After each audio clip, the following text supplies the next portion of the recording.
in Masechet Bava Batra is pay tet, right? Pay tet, yeah. Pay chet, pay tet, pay. What are we up to? Pay tet, yeah. Thank you. I got a little panic there. Okay, let's get started. It's a very confusing daf and has a lot to do, obviously, with the basic principle we talked about yesterday, that you've got to keep your measurements honest. So we got up to the two dots, which is 3 lines in the top, but actually it's a big parentheses of a siman, which we generally don't read. They're in parentheses. So let's start from the last narrow line at the top of Peitet Amud Aleph, Tanu Rabbanan. Says the Braita, taught the Braita, right? How do we know, minayin, how do we know she'em mochakim b'makom shegodshim? That if, let's say, remember the difference between mochek and godesh. Godesh means you have a heaping thing. So I say, I'm selling you a container of flour, right? If it's heaping, it obviously goes up over the top. If it's godush, if it's mochek, sorry, it means it's flattened out. And you would flatten it out. We're going to see you use a tool, use a piece of wood to run across the top to get off any excess flour or whatever you're selling. So how do you know that if the place has a minhag to do it one way, you shouldn't change, even, as the Rashbam explains, the Gemara is going to explain, even if you offer to pay more or less, right? You shouldn't change the practice that everybody else is doing. How do you know that? And furthermore, right? You shouldn't make it heaped up in a place where you shouldn't make it heaped up in a place where they normally flatten it out. Talmud Lomar Efa Shlema. Therefore, it says Efa Shlema, that your measurements should be shalem, they should be complete, meaning it should be what everybody else is doing, no deceit. Minayin, which is what I just spoke out, second wide line. The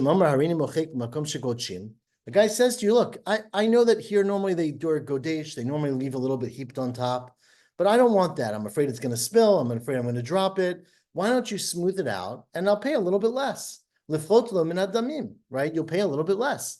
Or harini godesh makom shemachakim, or the opposite. Normally here they make it flat. I want a little extra.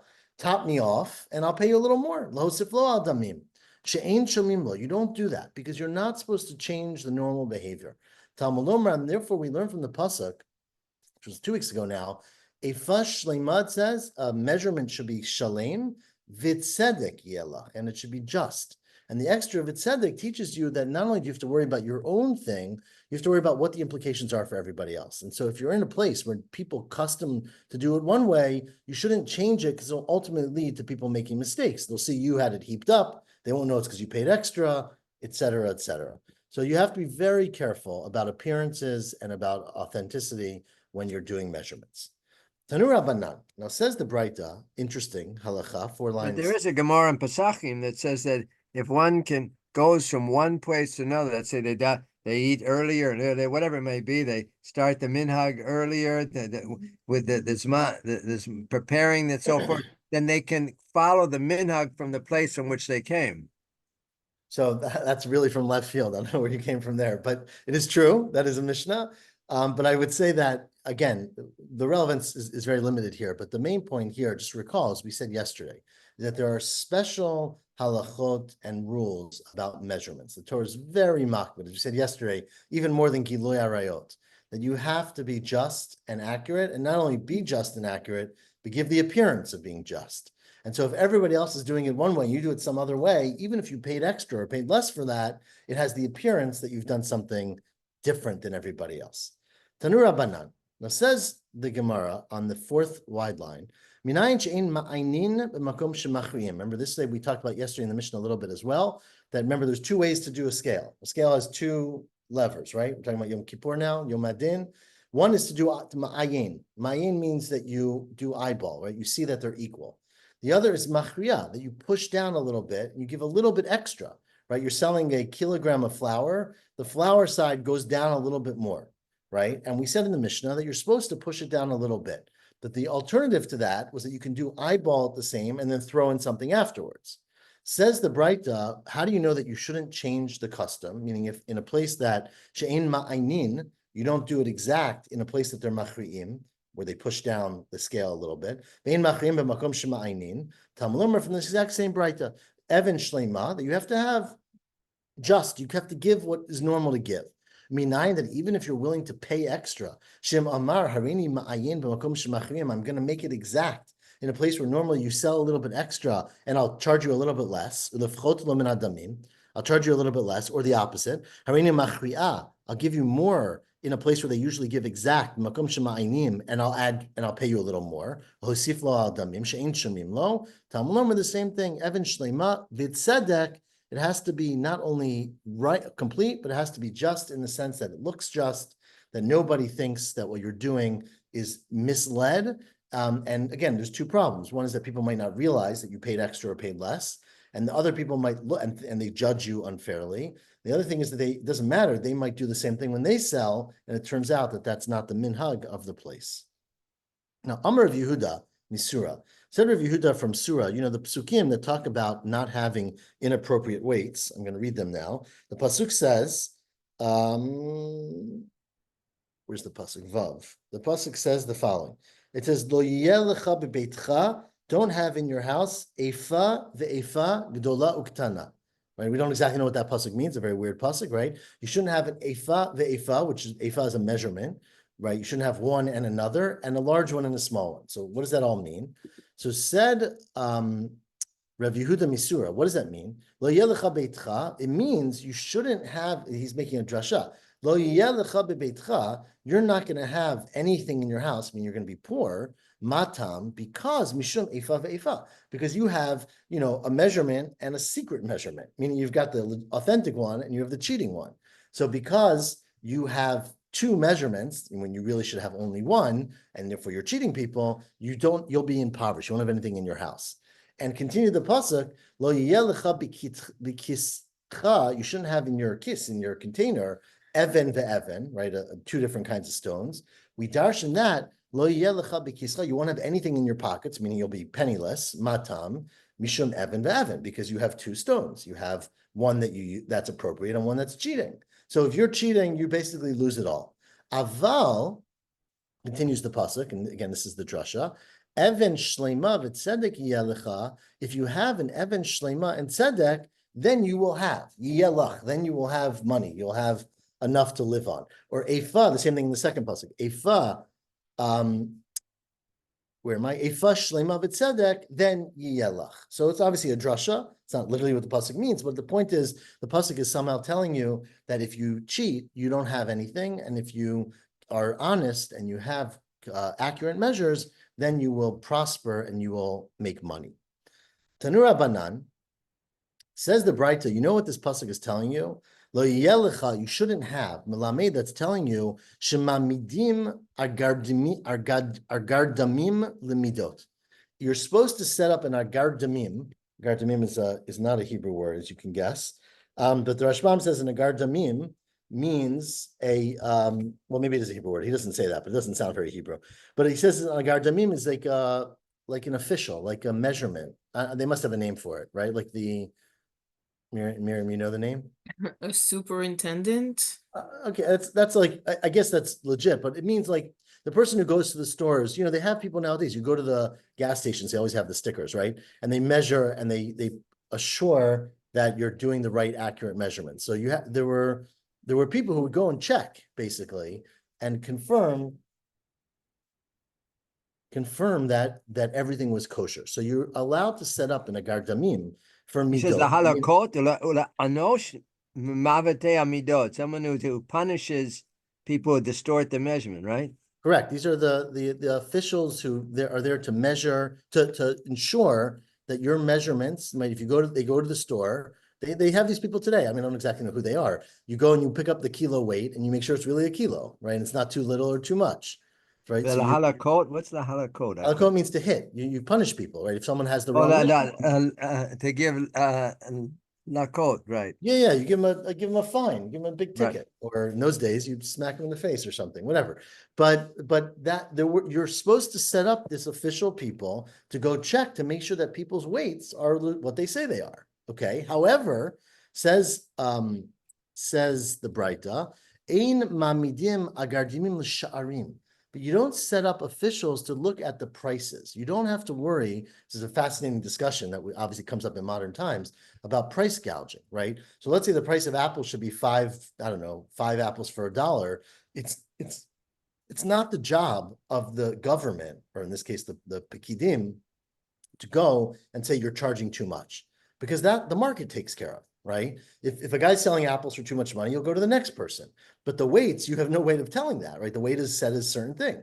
So therefore, the Breita says you should set up officials to police the weights, but not to police the prices.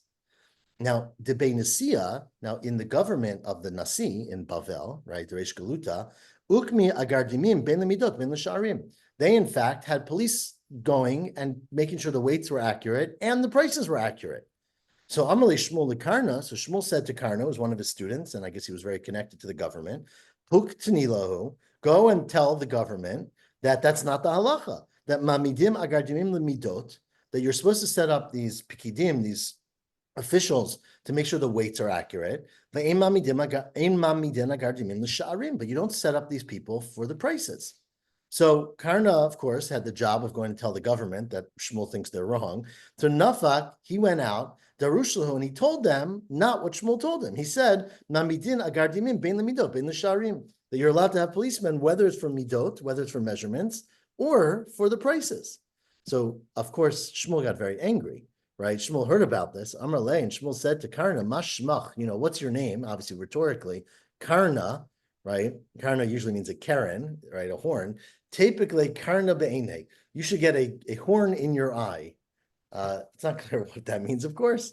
I heard of shot, I forgot exactly where I heard it from, of a cataract, right? You get like a solid film that blocks over your eye. Either way, I'm not, it's clearly Shmuel was upset at him, and that's what happened. Nafkele Karna be'ene. Asked the Gemara, okay, but what did Karna think? Right? Karna seemed to disregard Shmuel, but obviously he had to have someone to rely on.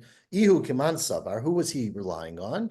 Kiha the Amar Rami Bar Chama Amar Rabbi Yitzchak. He was going like another Amora, Rami Bar Chama, the name of Rabbi Yitzchak, who said, Mamidin agardimin bein lemidot bein l'sharim, that in fact you are allowed to set up police, or again, officials, to check on the weights, which everyone agrees to, but also on the prices, because even though the market corrects itself, mipnei ramaim, there could be collusion, right? Even if everyone might get together and jack up the prices, or that's not what the Rashbam says, but that's one shot, of course.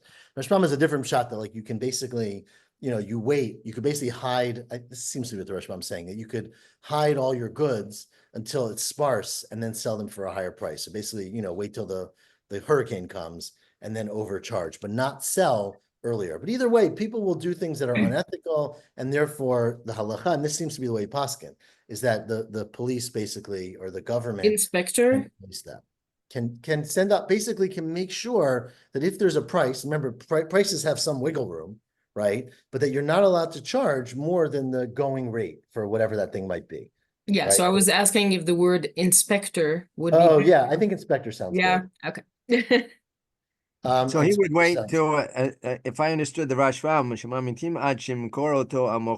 someone sells it to him, bazo, and then he goes and sells it bayoker. Is that it? Yeah, that he basically holds on to it, right? So he conceals his goods until everyone runs out, like you hide your umbrellas, right? Until it starts raining, kind of thing, which is legitimate, I guess. People do it all the time now, right? I guess that was something they thought was inappropriate.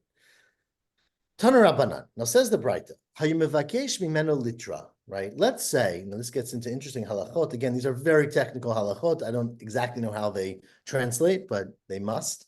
Let's say you want to buy a litra, which we always translate as a liter. I don't actually think it means a liter, but obviously it's a measurement of what's it called? Lach, right? It's something that's moist, of liquid, right? A liquid measurement. So a person wants to buy a liter, a litra, shokel lo litra, right? So then you measure out for him. Sorry, it's actually dry. I said it was lach. It's not, it's yavesh, right? So a liter, of course, could be a equal, like, a kilogram or something, but you want to buy a litra measurement, I shouldn't say liter, litra measurement of, say, grain. So then basically what they would do is they'd have a stone or a weight that was a litra, and they would put it on the scale and you would sell that, right?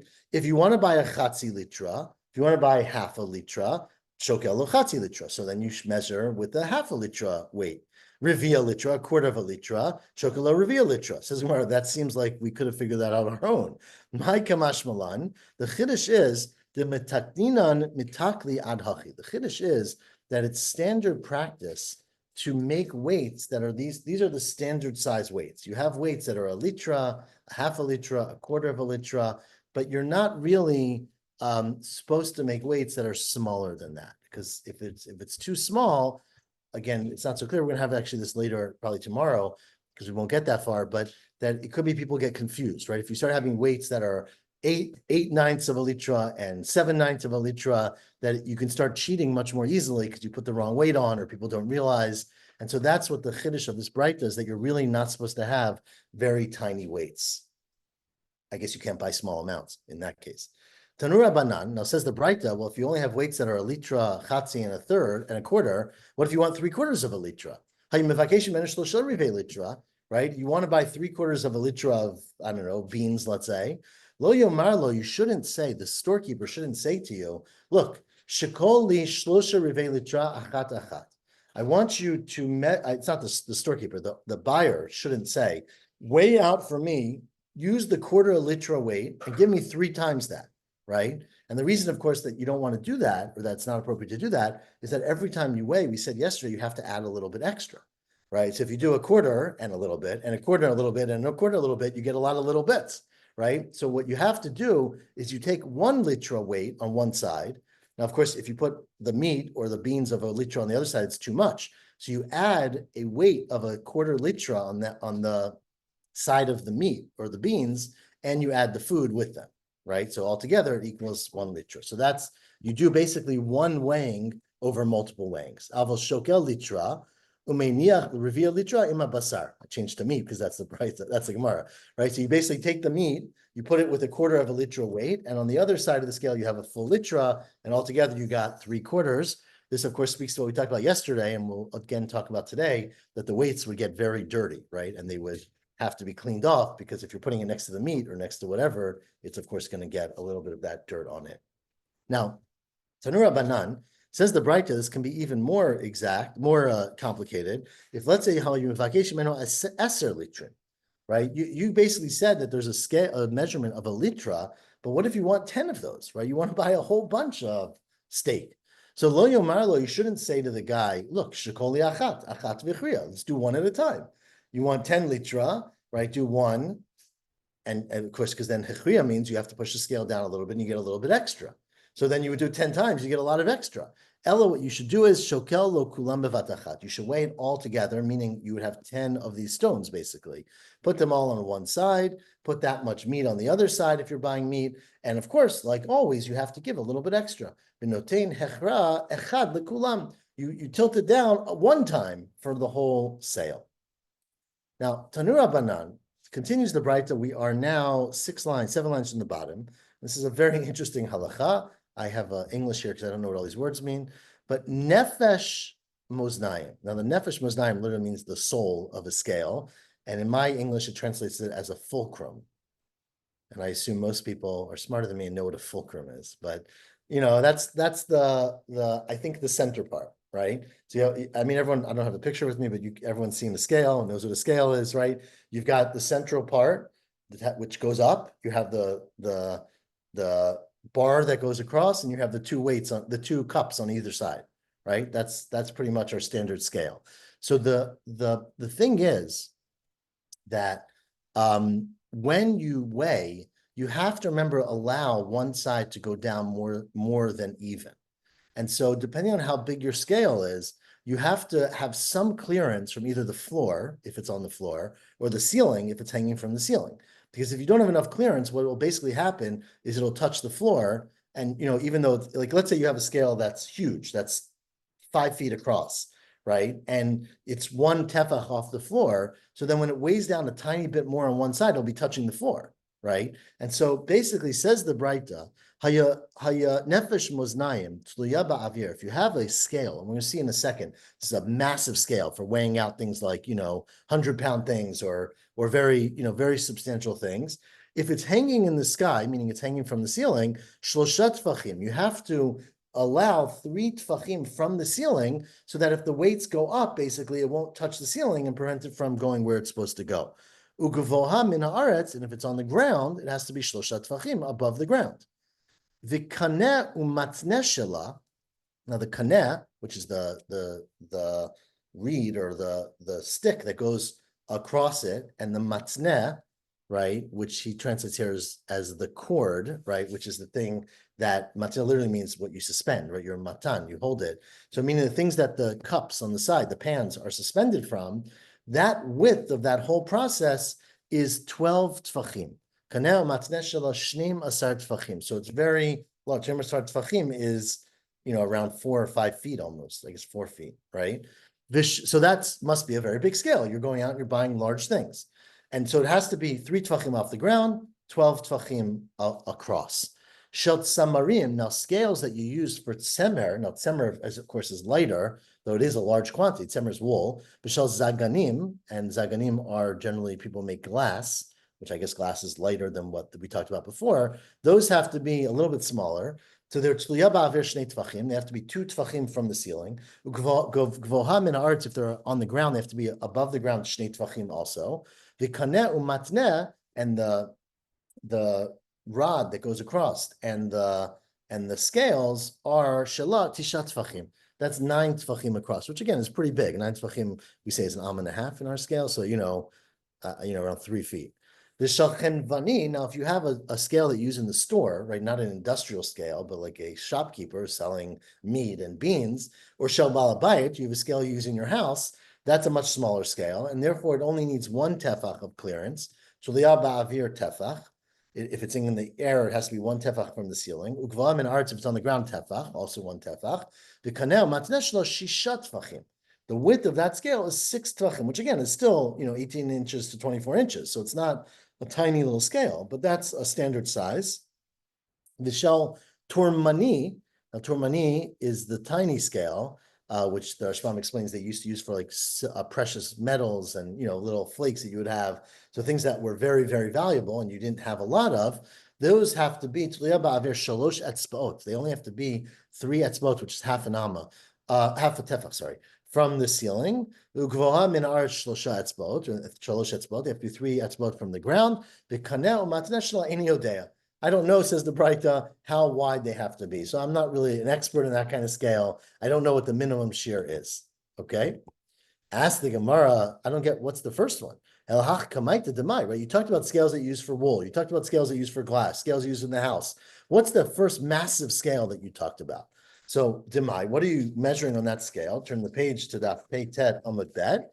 Amar of Papa, top word, digaromi. That is a scale of the Geromi, which Rashbam explains is the people the blacksmiths, right? They are the nefachim, they have the barzel, they have the metals, and so they would be weighing out huge chunks of metal, for whatever to melt and to start working with, and so they might have 100 pounds or whatever on each side, and there you basically need a very large scale in order to balance it, and you need clearance from the ground or from the ceiling in order to make sure that nothing interferes with the weights.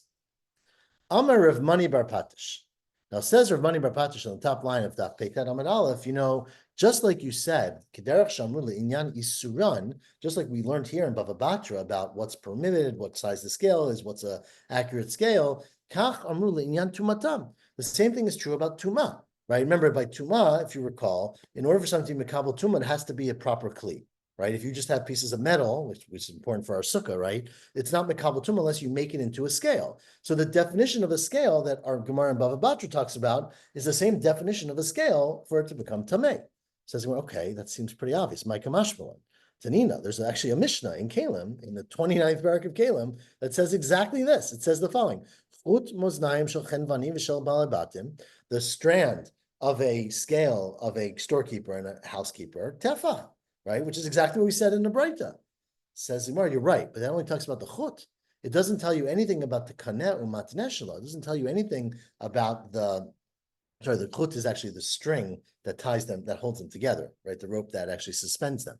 It doesn't tell you anything about the kaneh, which is the rod that connects them to the central thing, and the matneh shelo and the actual cups that are on the side of the plates. It's strichale, and you need to tell me about those. The lotznam, those are not mentioned in the Mishnah. The chiddush of this is that they are also an integral part of the scale, and it won't be mekabel tumah unless they also are the right proportion. So that's a functional scale. Tanura banan. Now back away from tumah, we are 5 lines from the top. Says the Braita, when you make weights to use, you have to have standard weights, right? Let's say I keep using a kilogram because that's, of course, our standard weight. But obviously, they had different weights. So they had a litra, which I don't know how much that was, and a chatzi litra. When you make a weight, ein osin mishkalot, you cannot make weights, lo shel bats, you can't make them out of tin, which I guess, changes very quickly under the pressure of water and oils and sun and air, oxidizes. Lo shel avar, it can't be made out of, avar literally means lead, which is a little bit hard to know because lead seems like something that doesn't really break down very easily, but maybe they had something that was less stable. The low shell gistorin. Now, gistorin, we always talk about are things that are just random metals that you would melt down and combine together. So very low purity. And so therefore they oxidize and they rust and they start falling off. The low shell sharmine mitachot. You really shouldn't use any metals because metals rust and metals deteriorate. And therefore, it might be a kilogram now, but in a few months, it won't be a kilogram, especially because it's going to be exposed to all the elements, right? It's being exposed to vinegar and to oil and to all kinds of other stuff. Aval osehu shel tsunma, you should make your weights out of tsunma, which sometimes translated, I don't know what everyone has here. I've heard it translated as marble or rock, which is the same thing, of course, but like hard rocks that basically do not oxidize, do not rust. The shells are out of glass, right? What's the translation? Translated with stone. Stone. Yeah. No, I've heard that. I think that's the common translation. I've heard of marble, which obviously is a type of stone, but you can imagine, that's something that's very solid. And zchuchit or glass, which doesn't really, of course, glass can eventually, I guess, break down, but it's much, much slower. Tanura banan. Now, it says the bright in the next step, remember, is that if you weighed things out, right, and you put in let's say you had a bucket, you filled one bucket of grain. There was some places where they left it heaping, which is called gadush. It's like a haystack, right? And some places where they were machuk, they smoothed it out. So you have to follow whatever the custom is. Says the Braita, they used to have a device. I don't know if everyone's seen this before. There's a movie I'm thinking of where they basically take this thing to push off the foam from the top of the beer, right? So that's a common device, but it's the same idea. Obviously, we'll talk about foaming on beer in a second, but we're gonna get there. Don't worry. But they would have a device. I don't know what the name is, right? Here it says a leveler. That sounds like a good name, right? So you'd have this device to level the top of your purchase. Says the bright, you shouldn't make it out of pumpkins. Now, why you make it out of pumpkins, I'm not really sure. But the reason you shouldn't do that is neshu kal, because pumpkins are very light. I guess these are hollow pumpkins, and therefore the skin of the pumpkin, the gourd or the outside, and because it's light, basically, it actually doesn't really smooth it out, right? Because it doesn't actually have pressure to push the thing down. So although you're trying to smooth it out, it's actually going to leave behind some excess. You shouldn't make it out of metal because that's very heavy. Makes you machbid because that's too heavy, and basically it'll go into the below the surface and basically take away too much. Aval oseu shel zayit, you should make it out of a nice hard wood, like olive wood, the shell egos, and like egozim, what are the nuts? Almonds, right? Shell shikma or a sycamore tree, shell ashbroa, which they translate here as boxwood, which I don't exactly know what that is, but either way, a nice hard wood that's not too heavy, but it's not too light. Tanu Rabbanan, says the Braita, another thing you should think about when you make this leveler, be very careful you don't have it uneven, where one side is narrow, is wide, sorry, and one side is narrow. Because what will happen is, right, is even by mistake, you might come to do one side when you're buying, right, to flatten it out to flatten out less so you get extra, and use the other side when you're selling to get more out of it. Either way, you shouldn't have implements that can be manipulated in a way that's inappropriate. So it has to be consistent. It has to be that whatever you sell, whatever you buy is all the same measures. Further, you shouldn't just do one smooth de-leveling, right? Leveling, I guess, because that's it's not going to get it level. You got to go back and forth or do it a couple times. Because if you just do it one time, that's bad for the seller, but it's good for the buyer because you basically didn't level it out completely. So you're giving him extra, which he didn't pay for. And furthermore, don't do it too conscientiously. William Chok ma'at ma'at. Don't do it very slowly, a little bit at a time, a little bit more, and keep doing it, because there you're going to go too deep, and that's ra'al lokeach. It's bad for the purchaser, and it's yafel mocher because you're selling less, right? So all of these things, you should be very careful when you do it. Now, Rabbi Yochanan ben Zakkai said, all these things al kulan, and all these little tricks, not to have it too wide or too hard or too soft, on all these tricks, said Rabbi Yochanan ben Zakkai, I don't really know what to do. I don't know if I should include them in the Gemara, because oili im omer, it's woe to me if I tell people about these things to avoid them, right? Oili im lo omer. Im omer, if I tell about them, then I'm worried. If I tell someone not to do all these tricks, then I'm worried they're going to start doing these tricks, right? They put up a sign about all the ways to evade, cheating. Then we're afraid that cheaters are going to know about all these ways. So the people who are Ramaim, the people who are unethical, will learn and say, oh, now I know how to trick. I can do it fast, or I can do it slow, depending on what it is. But Im Lo Amar, if I don't tell anyone, then no one's going to know what to look out for. And Shema Yomru HaRamaim, the Ramaim are going to figure these out. They're pretty smart people. So it's always a question, right? Do you inform people of the ways you could be cheated, and then people might do that scheme? Or do you not tell anything, and then people are not wise enough to look out for it?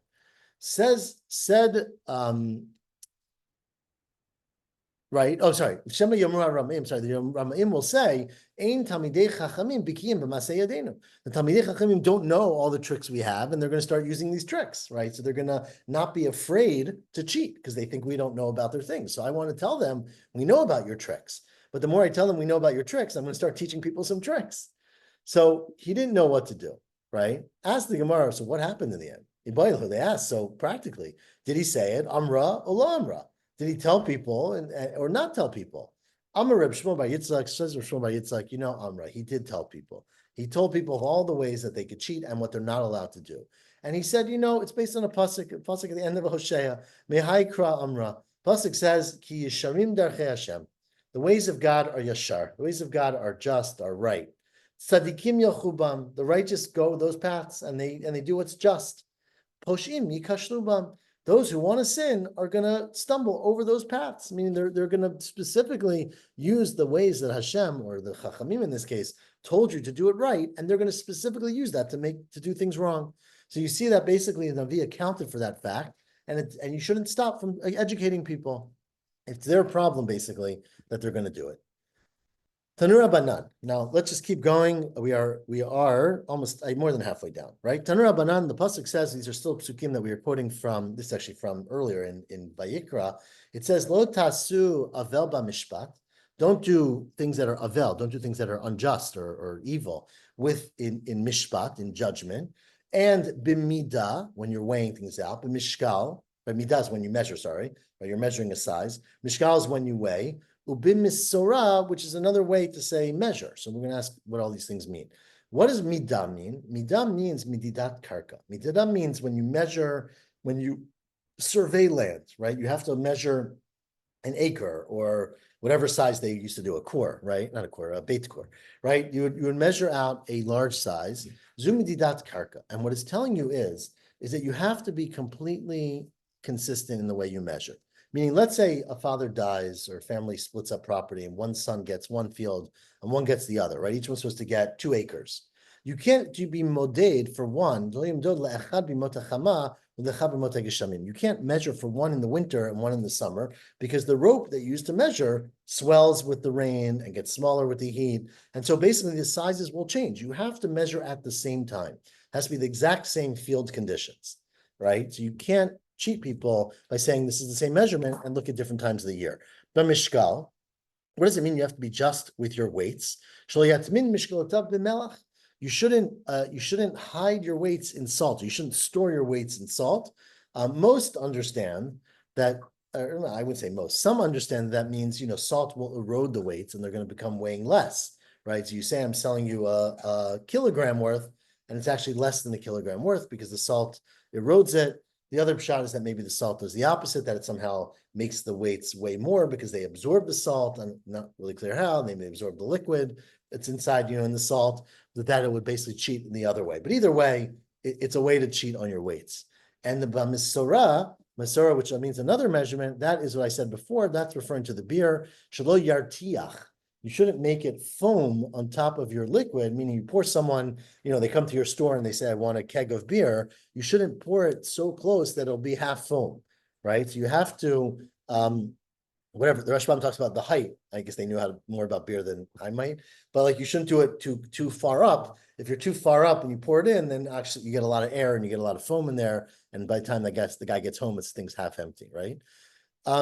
And says the Gemara Kal v'chomer. In fact, this is a Kal v'chomer from this pasuk because ma misora. And misora is a very small But measure. the Rashbam mentions yayin. He doesn't mention shechar.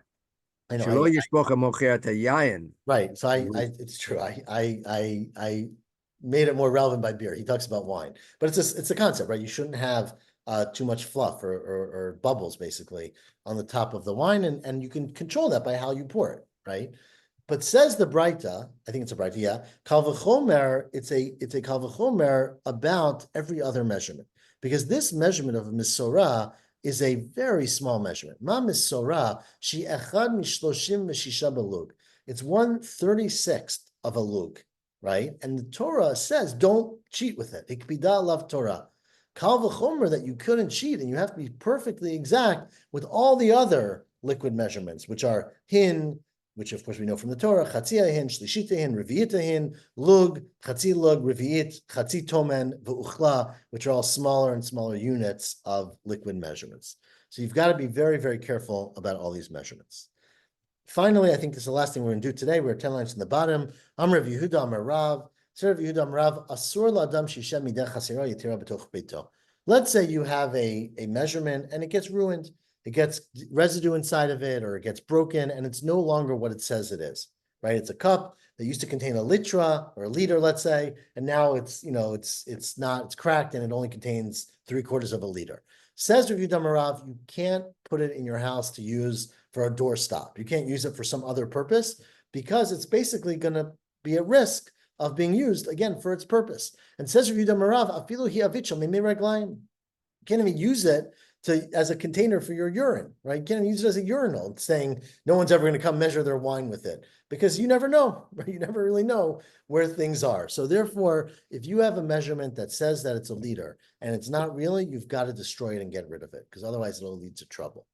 Says Rav Papa, and this is a fascinating codex to the halacha. We're not going to go with it at the end. But isn't when he says Shiasem mida chasera or yitera, isn't it? We were learning before that there are only the fixed midot, a liter, a chetzi liter, a revi'it liter. So this would suggest that if he has something that's an eighth of a liter, he shouldn't keep it in the house, right? No. So that it's not the halacha here. We're going to actually talk about that a little more tomorrow. But we do think that before, that you can't make an eighth of a litra.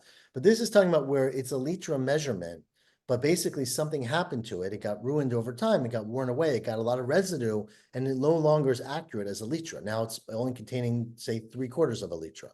So it says on the outside, this is a liter, but it's not a liter. And so because people will rely on it as that measure, you can't keep it around your house, even if you're using it for some other purpose. It has nothing to do with weighing, because we're afraid, you're going to lose the meaning. Someone's going to find it, and they're going to end up using it for that weight. But even if you designate it, put a sign on it.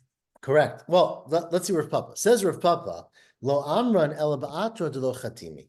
All of this is only in all of this stuff that we're talking about is only in a neighborhood where they don't have seals on the weights. They don't have an official guy, like we talked about earlier, who comes around and says, this is an accurate kilogram. This is an accurate liter. Ava ba'atra de chatimi, if it's a neighborhood where they have a system in which, there's a local government that's in charge of weights and measures, and everything is stamped, basically you'll lose your stamp, right? Because it's no longer accurate. And so, ilo chazi chatima lo shako. And then if you have something that was once a liter and is no longer a liter, they'll come around, they'll take away your stamp, right? It won't be official. And that's not a problem. Then you can keep it around. Because if the person comes and uses it, it's his problem. He's supposed to look for the stamp. It's like, in a place where they have a hashgacha, right? The responsibility becomes on the person. You got to look for the hashgacha. If you go into a store and there's no hashgacha and you assume it's kosher, it's the problem's on you, right? If they don't post it, then obviously then you can't accept responsibility. So that's what Rav Papa says. And says Rav Papa, Ba'atra lo chatimi, and even in a neighborhood where they don't sign it, that's nami lo amran el lo mahandasi. That's only if you don't have mahandasi. Now, mahandasi are An inspectors. engineer, like an engineer, Right, mahandes. so we translate as engineer, but obviously in the Gemara, well, obviously it comes from this word. In this Gemara, it means an inspector, a person who would come around and check out your weights and fine you and maybe hit you, as we said earlier, if you didn't have the accurate weights, in which case you live in fear. Right, it's the whole same halacha that Moshe talks about with like Chalav Yisrael, right? You can rely basically that there are going to be people coming around and checking to make sure it's okay. And so therefore, in a neighborhood, says Rav Papa, where they have mahandasi, let's lamba, there's no problem, even if it's not an official weight. People are terrified because they're going to be in trouble.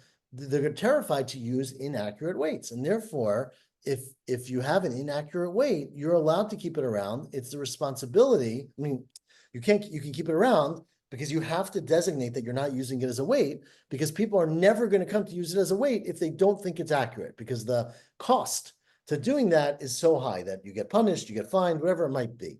Says the Gemara, but that's not true. So it's like a mashkiach, though. There's a mashkiach who checks Exactly like it. a mashgiach. Says the Gemara, and this is my question. Yotze v'nichnas. Ke'ilu it's a yotze v'nichnas. So this is my question, your whole halacha, would not having a mashgichim here, the lohi, but it's wrong. Rav Papa is wrong, because zimnin de mikri ben hashmashot.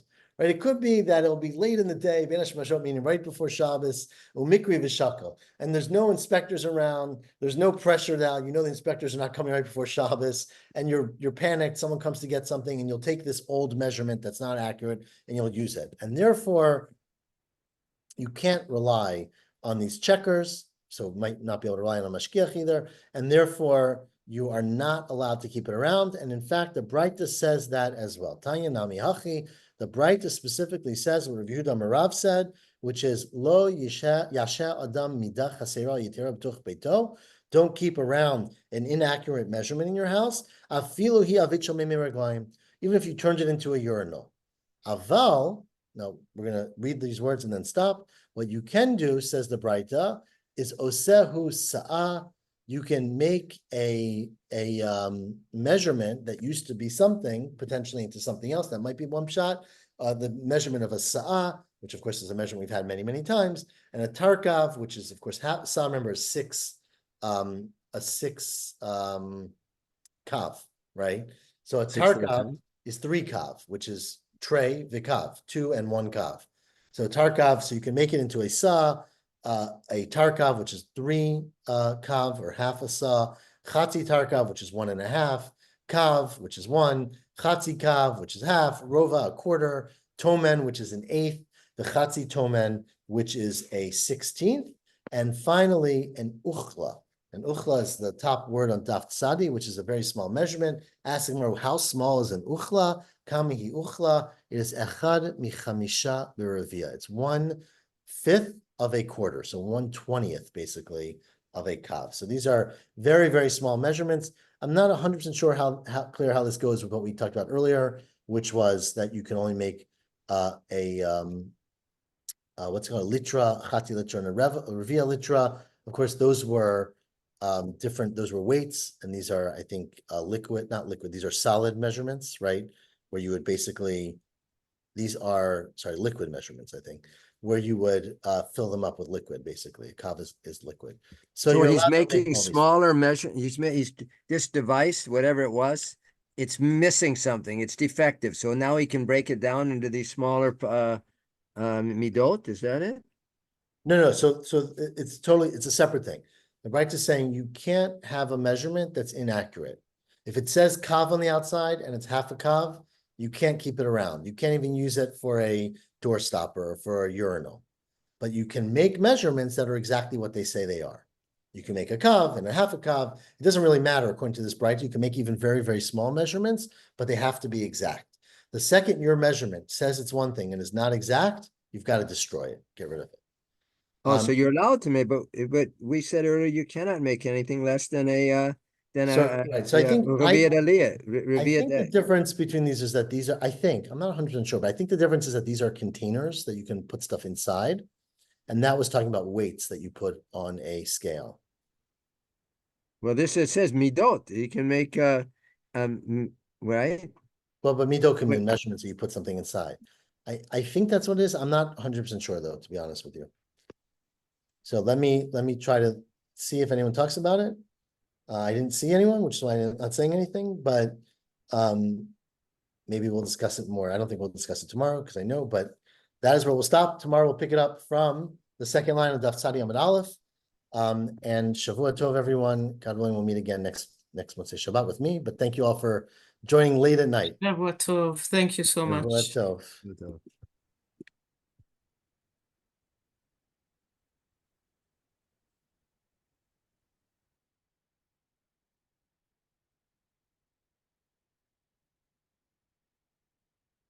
Is there another guy there? Another guy left. I thought there was another guy.